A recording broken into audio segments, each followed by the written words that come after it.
Hi everyone, Derek Hooper here. Today I want to talk to you about an area of your game which is, if improved, is going to lower your scores faster than any other skill that you can work on, and that's putting. In any round of golf, you're going to hit about 40% to 45% of your shots with your putter, yet we see a lot of players want to spend so much time working on their full swing, especially the driver. Now it's important to be able to get the driver in play off the tee, but if you want to lower your scores faster, you want to get rid of 3 putts off your scorecard and you want to start making some more putts, because that's going to lower your scores quickly and you're going to have a lot more fun out there. So today what I'm going to do is we're going to go through some putting fundamentals to help you set up correctly, hit your putts much more solidly and be able to start them on the line that you've chosen, because if you can do those things, you're going to make more putts.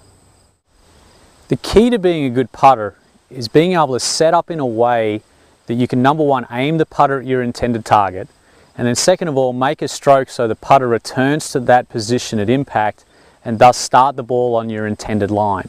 So today what I want to show you is the routine that I will go through with new golfers or golfers that are struggling with their putting, so that you can set up in a manner to be able to do exactly what we just outlined. So the first thing I would get a player to do is I want you to stand with your feet comfortable with the part. Whatever that is for you, it tends to vary a little bit from player to player, but wherever you are comfortable. From there, what I'd like you to do is you're going to bend your knees very slightly and then bend forward from your hips and let your arms hang in front of you so your palms come together. Now, I don't want any reaching when you go to that position. I just want to let the arms hang straight down, as relaxed as you possibly can. Once you're in that position, what I'd like you to then do is take the triangle that's formed between your shoulders and arms and rock the triangle right and left, using your shoulders to allow it to move. I'm keeping my legs very still, my hips still, because what I'm imitating here is exactly what I want to do when I hit a putt. The next thing we want to do is we've now got to put the putter into that setup. So again, I'm bending from my hips, letting my arms hang. I'm going to take the putter with my right hand and put it into my left palm. Now what I'm trying to do when I get into this setup is I want to take the lifeline of my left hand and hold the putter with that, so that when I hold this, I'm holding it very much in the fingers. I've got a gap in the back of here and my thumb sits on the flat section of the grip. Now a lot of the times when I do this with players for the first time, they find that there's a lot of putter shaft extended beyond the end of their hands, and what that's telling you is that you've got a putter which is not the right length for your setup.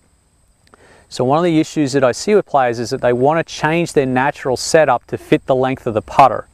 What we want to have happen is you get to where you are comfortable, and then let's get the putter length to match your setup rather than you altering your natural stroke to fit an ill-fitting putter.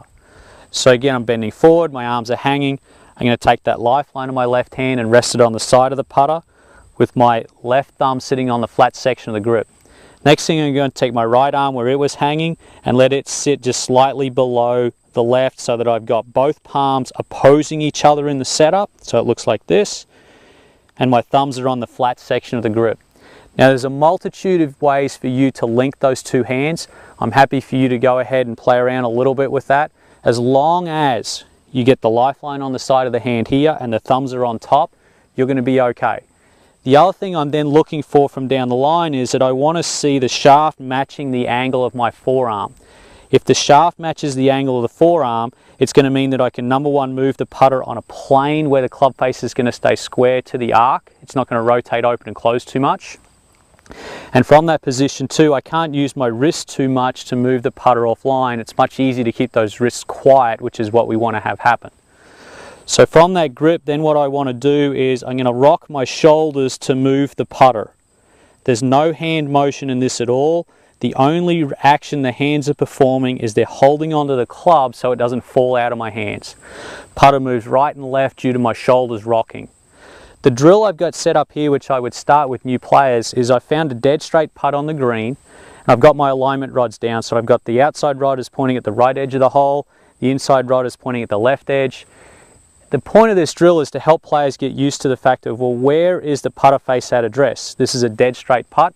I'd like the putter face aimed directly at the hole, and the rods are going to give me some feedback as I'm trying to make sure that the lines that are on my putter run parallel to the two rods, and I'm trying to make sure that the face of the putter is perpendicular to the two rods. So I'd go through that routine we talked about with my arms hanging.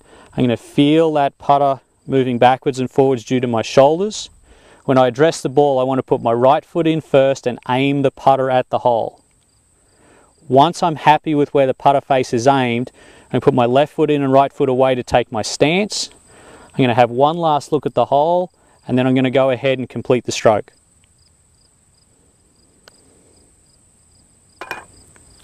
And I would have the player repeat that several times so that they get comfortable, number one, with the setup, second of all, with how they're aiming the putter on this straight putt. Once you can do that with some consistency, we then move on to some more complex drills. But first and foremost, if you can work on the things we talked about there to get into your natural setup, you're going to be able to make the putter flow more evenly, and you're going to have a lot more success with your putting.